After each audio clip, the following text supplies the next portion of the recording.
there was a hell of a lot of people down there. Military with trash trucks going around picking up, I guess, parts that were scattered on the ground. Benthal says he and 2 other photographers, chosen from different military units, had been flown to Roswell Army Airfield. And there was several of us doing photography work, I imagine. I saw 2 or 3 of them. But I don't know where they come from. I don't know what happened to them. From the airbase, they'd been driven out to the desert in a covered truck. When Buck Sergeant Benthal climbed off the truck, he found himself in the midst of a large military operation with special equipment, more than 50 soldiers, plus several majors and colonels. They had tents set up there and trucks with air-conditioned units, I guess, is what it was.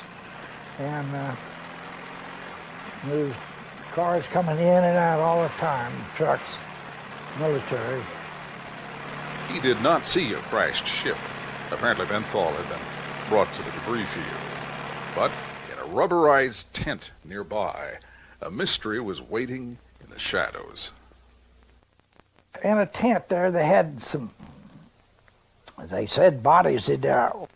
Benthal says he could not see the bodies clearly, but there was something else.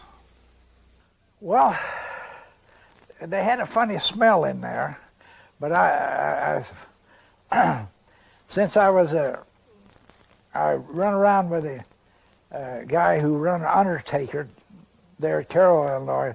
It smelled like embalming fluid or something like that. And the bodies was laying there on the ground. They're laying on a rubber sheet. He said guards confiscated both film and camera as soon as he exited the tent where the bodies were laid out.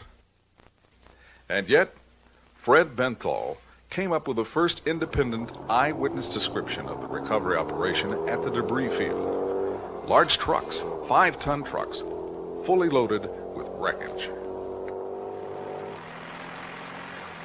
I saw a lot of scrap stuff on the back of trucks, metal parts and things like that. It looked like metal strippings and things like that, but I couldn't tell you what they were.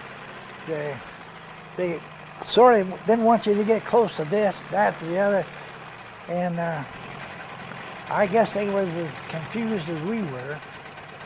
And I know I was confused, but if they say squat, I squatted, and that was it. Benthal claims his military records later were falsified to include fake assignments and a rank he never held. But nothing, not a clue remained that he had ever been to Roswell, New Mexico.